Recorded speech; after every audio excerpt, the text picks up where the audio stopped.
নামাজ পড়ে না, মানুষের কাছে ক্ষমা চাইলে ক্ষমা পাওয়া যাবে? একজনে রোজা রাখে না, হজ ফরজ হয়েছে হজ করে না, তো মানুষের কাছে ক্ষমা চাইলে তো ক্ষমা পাওয়া যাবে না। যেই ইবাদতগুলো আল্লাহর সাথে সম্পর্কিত সেটার ঘাটতি এবং তওবা আল্লাহ তাআলার কাছেই চাইতে হবে। এজন্য কিতাবে বলে যে বকুঞ্জি খানে খানা দর কুতুবরু খেয়ালে খেসরা দে বা কুতুবখো বুকুশ আন্দর কুতুবিনী বাহার দম মেয়ানে হাম নাসি বাসি মুকাররম। বুকুশ আন্দর কুতুবিনী বাহার দম, সারাক্ষণ তুমি সময় নষ্ট না করে কিতাবের মধ্যে আল্লাহ তাআলার কোরআনের মধ্যে লেগে থাকো, তুমি অনেক কিছুই পাবে যা তুমি ইতিপূর্বে জানো না। কোরআন এমনই একটি গ্রন্থ, আপনি পুরা কোরআন শরীফ একবার তাফসির পড়ছেন, যা জানছেন পরে আবার আপনি পড়বেন, মনে হবে যে আপনি আরেকটু বেশি কিছু জানলেন। আবার আপনি পড়বেন, মনে হবে যে আবার আপনি আরেকটু বেশি কিছু জানলেন। এইভাবে যতবারই আপনি পড়তে থাকবেন ততবারই আপনার কাছে মনে হবে যে আপনি আগের চেয়ে এইবার বেশি কিছু জানলেন। এইভাবে প্রত্যেকবার আপনার মনে হবে। প্রথমবার যে অবস্থায় আপনি যতটুকু জানছেন, 10 নম্বর বার যখন আপনি পড়বেন, ওই 10 নম্বর বারও দেখবেন আপনি প্রথমবারের চেয়ে 10 গুণ বেশি জানছেন। কোরআন এরকম এক জিনিস।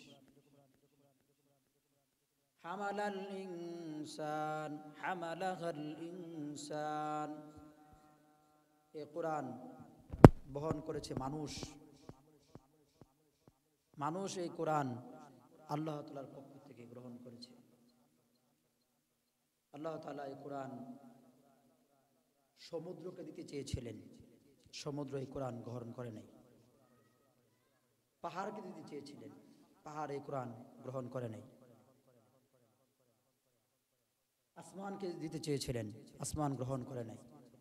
জমিনকে দিতে চেয়েছিলেন, জমিন এই কোরআন গ্রহণ করে নাই। সকলেই অক্ষমতা পেশ করেছে। শুধু অক্ষমতাই পেশ করে নাই, বরং কোরআন যদি তারা গ্রহণ করত তাহলে কার কি ক্ষতি হতো সেটাও আল্লাহ তাআলার কাছে তারা তুলে ধরেছেন। তারা বলেছেন যে যদি আমরা এই কোরআন গ্রহণ করি, জমিন বলেছে আমার ভূমিকম্প হয়ে আমি জমিন ধ্বংস হয়ে যাব, আসমান বলেছে আমি ভেঙে পড়ে যাব, সমুদ্র বলেছে আমি আমার পানি সব শুকিয়ে যাবে, খরা হয়ে যাবে, পাহাড় বলেছে আমি গলে যাব। মূর্খ মানুষ, ইন্নাহু কানা যালুমান জাহুলা, মানুষ হলো সবচেয়ে নাদান, তাই কোরআন গ্রহণ করেছে। তবে আল্লাহ তাআলা বলেছেন, না জানেই যেহেতু এই কোরআন হাতে নিয়েছ, যাও আমি তোমাদেরকে এই কোরআন পড়া সহজ করে দিলাম। আর কোরআন যে পড়া সহজ, এইটা কি নতুন করে কারো আরো বোঝানো লাগবে? কোরআন শরীফে যদি আপনি 3 ভাগ করেন, এর 1 ভাগ কোরআন শরীফ ছাড়া অন্য কোনো গ্রন্থ কেউ মুখস্থ করে রাখতে পারবে? আজও কেউ পেরেছে? কেউ পারেনি। কিন্তু কোরআন মানুষ পৃথিবীতে এই মুহূর্তে প্রায় প্রায় 10 কোটিরও বেশি হাফেজ রয়েছে। 10 কোটি, 10 কোটির সংখ্যা কিন্তু কম না, অনেক। এক গবেষণায় উঠে এসেছে পৃথিবীতে এই মুহূর্তে 10 কোটিরও অধিক হাফেজ। আমি জানি না কোনো এক দেশ এমন রয়েছে ওই দেশের প্রায় সকলেই হাফেজ, মানে সবাই হাফেজ হয়, ছেলে মেয়ে ছোট বড় সকলেই হাফেজ, প্রায় সকলেই।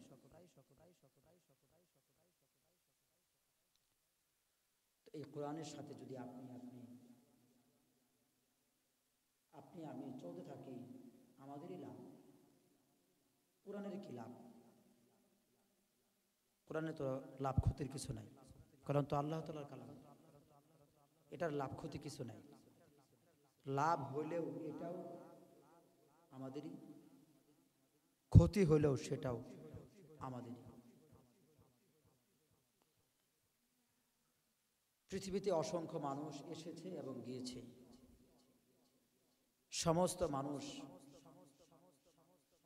যারা কোরআনের সাথে সংস্পর্শে থেকেছে তারা দামি হয়ে গেছে, যারা সংস্পর্শে থাকতে পারে নাই, বিরুদ্ধাচরণ করেছে, তারা আস্থা করে নিক্ষিপ্ত হয়েছে, আস্থা করে, এমন ভাবে তারা আস্থা করে নিক্ষিপ্ত হয়েছে যেটা তাদের স্মরণ পৃথিবীতে আর কেউ করে না, তাদের নাম নেওয়ার মতো পৃথিবীতে আর কেউ নাই। যদি কোথাও নাম নেওয়া হয়েছে, তারা জাহান্নামের অধিবাসী, তারা আযাবের সম্মুখীন, এইভাবে নাম নেওয়া হয়েছে।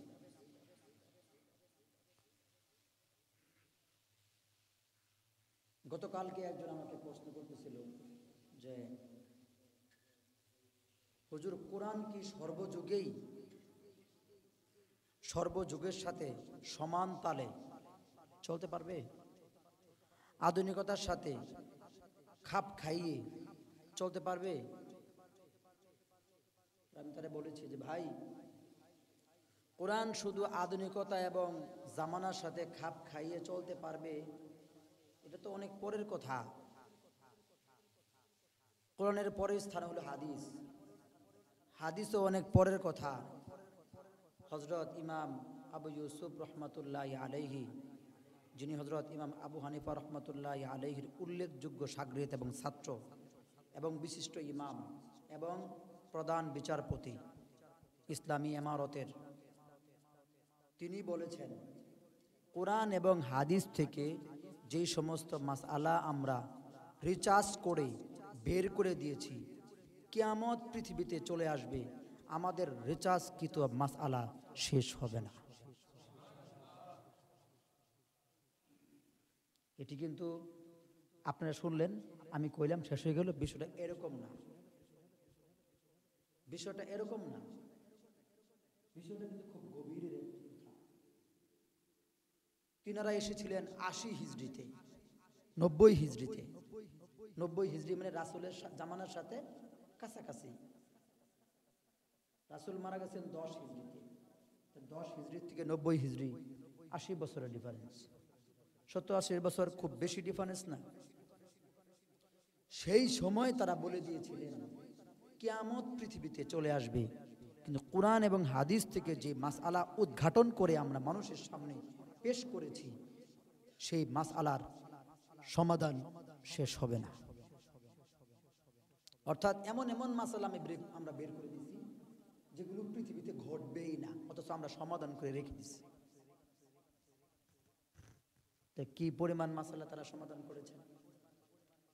এবার আপনি বলেন, কোরআন এবং হাদিস থেকে রিসার্চকৃত মাসআলা যদি কিয়ামত পর্যন্ত শেষ না হয়, বাস্তবে না ঘটে, তাহলে সেই কোরআন এবং হাদিস জামানার সাথে খাপ খাইয়ে চলতে পারবে না পারবে না?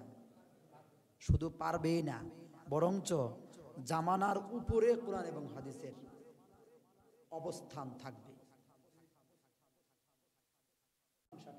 কিন্তু প্রকাশ যে পেয়ে গেল, আপনি সাবধান হয়ে যান। কোরআনেই আল্লাহ তাআলা বলছেন ইউদিল্লু বিহি কাসীরা ওয়া ইয়াহদি বিহি কাসীরা। কোরআন মানুষকে হেদায়েতের পথে টেনে আনে, কোরআন মানুষকে গুমরাহির রাস্তায় ঠেলে দেয়। কোরআন কিন্তু সবাইকেই হেদায়েতের পথে টেনে আনবে না। কোরআনের দুইটা সাইড আছে, হেদায়েতেরও সাইড, গুমরা করারও সাইড। এটি আল্লাহ তাআলা বলছেন কোরআনের ভিতরে। শুধু মানুষের ভালো করবে কোরআন এমনটি না, কারো খারাপও করে দিতে পারে, কারো খারাপও করে দিতে পারে। পৃথিবীতে এই কোরআন ওয়ালাদের উপরে যত ধরনের নির্যাতন নিপীড়ন চলছে সব জায়গায়, সব জায়গায়, এবং তাদেরকে বিভিন্ন জায়গায় হেয় প্রতিপন্ন করা হয়। যেরকম মনে করেন রাস্তা দিয়া এই সদরের টিউন অফিসার আসতেছে, আপনি শুনছেন, আপনার ভিতরে যে ভয় ভীতি কাজ করে, আপনার ভিতরে যে তাকে মানতে হবে সেই জিনিসটা মাথার ভিতরে কাজ করে, তার সাথে বেয়াদবি করা যাবে না, বেশি কথা বলা যাবে না, এটা মাথার ভিতরে কাজ করে, ঠিক উঠবে না। ঘুমের ভিতরে এরকম সার্টিফিকেট আজও অবধি কেউ পেয়েছেন? কিন্তু বিশ্বর হাফি পেয়েছেন। এইভাবে যদি আমি কোরআনের কথা আমি আপনাদেরকে বলতে থাকি, দিন রাত সব পেট হয়ে যাবে, পার হয়ে যাবে। কোরআনের যে মুজেজা, কোরআনের যে চলন্ত মুজেজা, তা কোনো দিন শেষ হবে না। এমন ভাবে দেখা যায়, আপনি আরো গভীরে চিন্তা করেন,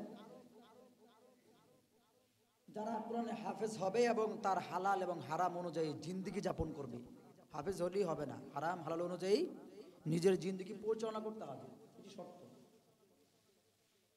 এবং এইভাবে সে চলবে।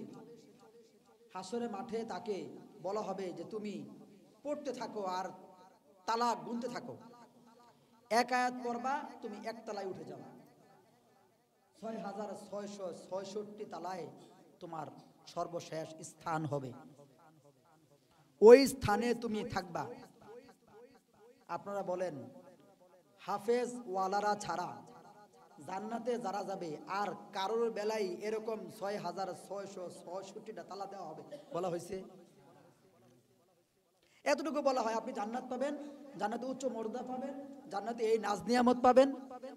কিন্তু উঁচু স্তরের যে সম্মান, মানে উঁচা উঁচা জিনিস কিন্তু আসলেই সম্মানিত মানুষের চোখের দৃষ্টির ক্ষেত্রে আর কি। সারা পৃথিবীতে দুবাইয়ে বুরুজ কেল্লা, দুর্গ বুর্জ আল বুরুজ বর্তমানে সবচেয়ে উঁচা। মানুষ ওইটাতে সফর করার জন্য টাকাওয়ালারা কত চেষ্টা লিপ্ত যে কিভাবে আল বুরুজের সেই শৃঙ্গে উঠতে পারবে, সর্বোচ্চ উঁচা উঠতে পারবে। নিচ থেকে দাঁড়ালে মনে হয় যে উপরের সাইড মনে আকাশের মধ্যে লাগানো, এরকম উঁচা। তাহলে ওইটার দাম কিন্তু ওই উচ্চতার কারণেই সবার নজরে, আর কিছু নাই। ওর চেয়ে আরো ভালো ভালো পাথরে, ভালো ভালো টাকায়, ভালো ভালো দামি জিনিসে তৈরি হয়েছে ওরা অন্য অনেক বিল্ডিং, কিন্তু সেখানে কেউ যাচ্ছে না। তো হাফিজদের বেলায় বড় হয়েছে তোমার এত তালা উঁচু, তুমি এত তালায় থাকবে। 6666 তালার বাড়ি কই? কি বলেন? এটা কি মানে এই অল্প কয়েক তালা, দুই চার পাঁচশো? তো অনেক তালা। আর জান্নাতের এই আপনার মর্যাদা এবং বিল্ডিং এর তালা তো এই দুনিয়ার মতো 10 ফুটের উঁচা হইতো না। কি বলেন? এই জন্য আমি আপনাদেরকে আহ্বান জানাই, আমি আপনাদেরকে আমি অনেক আগে বলেছি, এখনো বলছি, সারা জীবন আমি আমার মৃত্যু পর্যন্ত আপনার এই এলাকায় থাকবো না। মানুষ থাকতে পারেও না, যার যখন রিজিক উঠে যায় সে তখন হুটহাট কারণে চলে যায়, অথবা আসলেও কোনো কারণে চলে যায়। যে প্রতিষ্ঠান আপনারা গড়েছেন, এই প্রতিষ্ঠান আপনাদেরই মেহনতের ফসল। ভালো করে বুঝেন, এই প্রতিষ্ঠানের উসিলায় আপনি ক্ষমা পেয়ে যেতে পারেন। প্রতিষ্ঠান স্কুল কলেজ ইউনিভার্সিটির মতো মাদ্রাসা নয়। স্কুল কলেজ ইউনিভার্সিটিতে অস্ত্রের মহড়া ঘটে। কি? স্কুল কলেজ ইউনিভার্সিটিতে দর্শনের সেঞ্চুরি হয়, স্কুল কলেজ ইউনিভার্সিটিতে মাদক সেবন হয়, গাঁজা, ইয়াবা, নানান ধরনের অপকর্ম, দুর্নীতি, ঘুষ, পর্দাহীনতা, ছেলে মেয়ে একসাথে চলাফেরা, নানান ধরনের অপকর্ম সেখানে ঘটে। সেই তুলনায় 100 ভাগের 1 ভাগও গুনাহ মাদ্রাসার ভিতরে হয় না। এইভাবে আপনি মাদ্রাসাকে চিন্তা করেন। যে প্রতিষ্ঠান আপনাদের এলাকায় আপনারা গড়েছেন, এই প্রতিষ্ঠানকে আপনাদেরকেই ধরে রাখতে হবে। এই প্রতিষ্ঠানের সাথে বিদ্বেষে যায় না, আপনার ক্ষতি হবে। আমি এক অধম আপনাদেরকে বলে গেলাম, যারা এই অক্ষকৃত এক প্রতিষ্ঠানের সাথে বিদ্বেষ রাখবেন, আপনি লিখে রাখেন আপনার জীবনে ক্ষতি অবশ্যই ঘটবে। ভালো করে মনে রাখবেন, আপনার জীবনে ক্ষতি ঘটে যাবে। আপনি মনে করবেন যে কি জানি কি লেগে আমার সংসারে উন্নতি নাই, কি জন্য মুসিবত, কি জন্য সংসারে আমার বিপদ লেগেই আছে। আপনি বুঝতে পারবেন না যে কি কারণে আসতেছে, কিন্তু আসতেছে ওই কারণে যে কারণ আপনি জানতেছেন না, বুঝতেছেন না। তো এই প্রতিষ্ঠান আপনারা করেছেন, এই প্রতিষ্ঠান ধরে রাখেন। এটি আপনাদের এলাকায়, এই প্রতিষ্ঠানের সাথে যদি আপনারা এগিয়ে যেতে পারেন, এই প্রতিষ্ঠান আপনাদের সুনাম বয়ে নেবে, দুনিয়াতেও আখিরাতেও আপনাদের মুক্তির কারণ হয়ে যেতে পারে। কারণ আল্লাহ তাআলা বলছেন, অবতাগু ইলাইহিল ওয়াসিলা, তোমরা আমাকে পাওয়ার জন্য ওসিলা তালাশ করো। রইসুল মুফাসসিরিন আব্দুল্লাহ ইবনে আব্বাস বলেন, ওসিলা হলো 10 জিনিস। কয় জিনিস? 1 নাম্বার ওসিলা হলো নেকামল। নেকামলের মাধ্যমে আপনি আল্লাহকে পেতে পারেন। 2 নাম্বার ওসিলা হলো কোরআন নিজেই। 2 নাম্বার ওসিলা কি? কোরআন নিজেই 2 নাম্বার ওসিলা। এখন কোরআনের সাথে যদি আপনি বিদ্বেষ রাখেন, তাহলে আপনি আল্লাহর খুব তাড়াতাড়ি পেয়ে যাবেন। কি বলেন? কোরআনের সাথে, কোরআন ওয়ালাদের সাথে, কোরআন যেখানে পড়ানো হয় সেই জায়গার সাথে, সেই স্থানের লোকদের সাথে আপনি যদি বিদ্বেষ রাখেন, জান্নাত তো আপনি মরতে দেরি হবে, আর পাইতে দেরি হবে না। তো মানুষের কার্যক্রম দেখে তো এরকমই মনে হয় যে সে যা করছে জান্নাত তাকে লিখে দেওয়া হয়েছে। কিছুদিন ধরে আমি এই কথাগুলো অনেকবার আপনাদেরকে বলছি, জান্নাত কিন্তু আল্লাহ যাকে তাকে দিবে না। জান্নাত আল্লাহ তাআলা জাস্টিফাই করে ভালো করে বেছে বেছে মানুষের মধ্য থেকে কিছু ব্যক্তিকে জান্নাত দিবেন। হাদিস তা প্রমাণ। রাসূল বলেছেন, আমার উম্মতের ৭৩ দল হবে, ৭২টা জাহান্নামী, 1 দল জান্নাতি। আচ্ছা বলেন, ৭২টা দল যদি জাহান্নামী হয় তাহলে ওটা বেশি না কম? আর জান্নাতি 1 দল, তাহলে এই সংখ্যা কম না? তাহলে আপনি ওই 1 দলের ভিতরে ঢুকতে পারবেন কিনা এই চিন্তায় আপনি সারা জীবন ঘুরেন, চিন্তা করেন, মাথার ভিতরে চিন্তা ঘোরান যে আমি কি রাসূলের ওই 1 দল যে জান্নাতি ঘোষণা করেছেন, আমি কি সেই 1 দলের ভিতরে ঢুকতে পেরেছি? সেই 1 দলের ভিতরে আমি ঢুকতে পারি নাই। অনেক সময় আপনাদের মসজিদে নানান ধরনের কথাই আমি বলি, শুকরিয়া যে আমার কথায় আপনারা বাধা সৃষ্টি করেন না। এই বাধা সৃষ্টি না করার কারণে আপনাদের প্রতি আমি কৃতজ্ঞতা জানাই, এবং আমি দোয়া করি এই উসিলায় আল্লাহ আপনাদের মাফ করে দিক। হকের কথায় আপনারা বাধা সৃষ্টি করেন না, আর শরীয়ত বহির্ভূত কোনো কথা আমি বলিও না প্রমাণ ছাড়া। যেই কথা শরীয়তের সাথে সাংঘর্ষিক, ধরেন একটা উদাহরণ দেই, মিথ্যা কথা বলা কবিরা গুনাহ, আমি বললাম মিথ্যা কথা বলা সওয়াবের কাজ, এরকম কোনো কথা আজ অবধি বলিনি, বলবো না ইনশাআল্লাহ। তো দেশ এবং রাজনীতি এবং অন্যান্য বিষয়ে যাই আপনাদেরকে বলি, এটি আপনাদের কল্যাণ, মানুষের কল্যাণ, উম্মতের প্রতি দরদ মহাব্বত রেখেই বলি।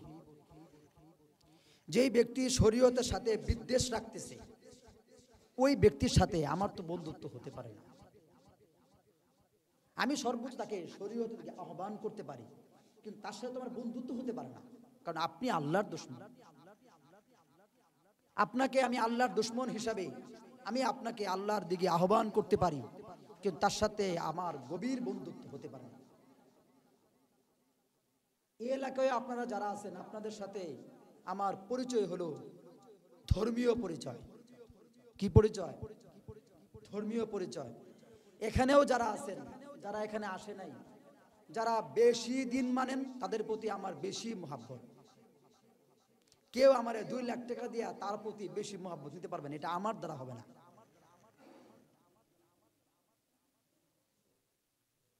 কোন একজন ভাই বছরের খানিক আগে কিছু টাকা দিতেছিল, নেতৃস্থানীয় ব্যক্তি। তো হুজুর আমাদের ওই ভাইয়ের জন্য দোয়া করবেন, তার সাথে মহব্বত রাখবেন, সম্পর্ক রাখবেন। তা আমি বলেছি আল্লাহর সাথে তার যদি সম্পর্ক রাখে আপনার বলতে হবে না আমার তার সাথে সম্পর্ক থাকবে। কিন্তু আপনি যে টাকা দিয়ে গেলেন এই টাকা তো আমি নেবই না। আর এই টাকা এই সামান্য টাকা কেন, আরো লক্ষ লক্ষ টাকা দিয়েও আপনি যদি আল্লাহর সাথে তার সম্পর্ক না থাকে তার প্রতি বিন্দু পরিমাণ মহব্বত আমার আনতে পারবেন না, আমার দিলে আসবেন। আমার দিলটা এরকমই, আমার দিলটা এরকমই। এই দুনিয়াতে 30 বছর 31 বছর আমার জীবনে চলে গেছে, কয়দিন আল্লাহ বাঁচায় রাখে আল্লাহই মালুম, আল্লাহই ভালো জানে। কিন্তু অসংখ্য অগণিত টাকাওয়ালা আমার হতে মন চায় না, এটা আমার দিলে এরকম সবসময়। অনেকেই আমাকে, আমার আত্মীয় স্বজন যারা আছে, অন্যান্য যারা আছে, সবাই বলে যে কিছু তো করতে হবে, ভবিষ্যৎ পরিকল্পনা তো মানুষের থাকে। ভবিষ্যৎ পরিকল্পনা বলতে কিছু নাই। আপনি কি আপনার জীবনের ভবিষ্যৎ আপনি ঠিক করবেন না আল্লাহ ঠিক করবেন? তা আল্লাহর দায়িত্ব আপনি নিতেছেন কেন? আপনি আপনার নিজের জীবন চলার জন্য, ইবাদত বন্দেগী করার জন্য নিজের যা করণীয় রানিং তা আপনি করে যেতে থাকেন। ভবিষ্যৎ আল্লাহ আপনাকে সুন্দর করে দিবে। ওই ভবিষ্যতের কাজ যদি আপনি দায়িত্ব নেন গোছানোর, তাহলে আল্লাহ কবে ঠিক আছে আমার কাম তুমি দায়িত্ব নিয়েছো, তোমার মতোই করো। তো ওই কাজ তো গোছানো হবে না, ওটা তো আর ভেজাল করবে। এইভাবে বুঝেন, অসংখ্য অগণিত টাকাওয়ালা, টাকা পয়সার মালিক আমার হতে মন চায় না। অনেক সুন্দর আলিশান এক বাড়ি করতে হবে, জমি কিনতে হবে, এটাও আমার মন চায় না, আমার মনে এখনো আসে না। এটি আশাতেও কোনো ফায়দা নাই। আপনি কবরের ঘর সুন্দর করে গুছান, ওইটাই হলো আপনার চূড়ান্ত স্থান এবং ওইটাই সুন্দর করাই বুদ্ধিমানের কাজ। ওইটা গুছান যেটা গোছানো দরকার। হযরত মির্জা মাজহার জানে অনেকবার বলেছি এই শের এবং কবিতায় এবং এই বুজুর্গের কথা। তিনি মৃত্যুর আগে তার বালিশের নিচে এক কবিতা লিখে গেছেন, ওই এক কবিতার মাধ্যমেই তিনি প্রত্যেক বুজুর্গের মুখে উঠে গিয়েছেন, কারণ আল্লাহর কাছে ওই ব্যক্তি কবুল হয়ে গেছে। তিনি বলেছেন, লোক কাহতে হে মির্জা মর গিয়া, দর হাকিকত মির্জা আপনা ঘর গিয়া। আমি মারা যাওয়ার পর মানুষ বলা বলি করবে যে মির্জা মাজহার জানে সে তো পরকালে চলে গেছে, মারা গেছে, মানে অন্য স্থানে চলে গেছে, স্থানান্তরিত হয়েছে। কিন্তু মানুষের এই কথা মিথ্যা। আমি তো এতদিন অন্য জায়গায় ছিলাম, আজ আমি আমার নিজের বাড়িতে চলে গেলাম। পরকালকে বুজুর্গরা নিজের বাড়িতে মনে করতো, আর আপনি দুনিয়ার দিন থেকে নিজের বাড়ি মনে করেন, এটি হইল আপনি বুজুর্গ হয়ে যাবেন? এটা কেমনে হবে? এটা তো আপনি হতে পারবেন না। বুজুর্গরা পরকালের জিন্দিগিরে বাড়ি মনে করতো, আর আপনি দুনিয়ার জিন্দিগিরে বাড়ি মনে করেন। আর হিংসা বিদ্বেষ রাখেন মসজিদ, মাদ্রাসা, কোরআনওয়ালা, আহলে কোরআন তাদের সাথে, আর আপনি জান্নাত পেয়ে যাবেন, এত সহজ জিনিস মনে করেছেন, এটি কোনো দিন হবে না। এই জন্য যে মাদ্রাসা আপনারা গঠন করেছেন, তৈরি করেছেন, এই মাদ্রাসার সাথে নিজের মৃত্যু পর্যন্ত আমার সাথে বিদ্বেষ রাখা, মাদ্রাসার সাথে বিদ্বেষ রাখেন না। অনেকে আমার সাথে বিদ্বেষ রাখে, অনেকেই। আস্তে আস্তে এই সংখ্যা আপনাদের এলাকায় ভারী হচ্ছে, বেশি হচ্ছে, বিদ্বেষ রাখে। এই বিদ্বেষ রাখাতে আপনার কোনো ফায়দা নাই। আপনি সারাদিন তল্লাশি করলেও আমার সামান্য পরিমাণে ত্রুটি মানে ত্রুটি হতে পারে মানুষের, কিন্তু ধরার মতো ত্রুটি আমি চেষ্টা করি না, যেটা আপনি ধরে আমাকে বকাঝকা করবেন বা এটা ধরবেন যে এটা আপনি কেন করলেন, এভাবে কেন হলো। এটা তো অবশ্যই শরীয়ত এবং অন্যান্য সামাজিক বহির্ভূত কাজ, সেইভাবেই আমি চলে আসছি। সুতরাং হিংসা বিদ্বেষ রেখে আপনারই ক্ষতি হবে। আর আমি আপনার এলাকা এবং মাদ্রাসা এবং অন্য জিনিসের জন্য নিজের জীবন সাধ্য অনুযায়ী কাজ করার চেষ্টা করছি, বিনিময়বিহীন।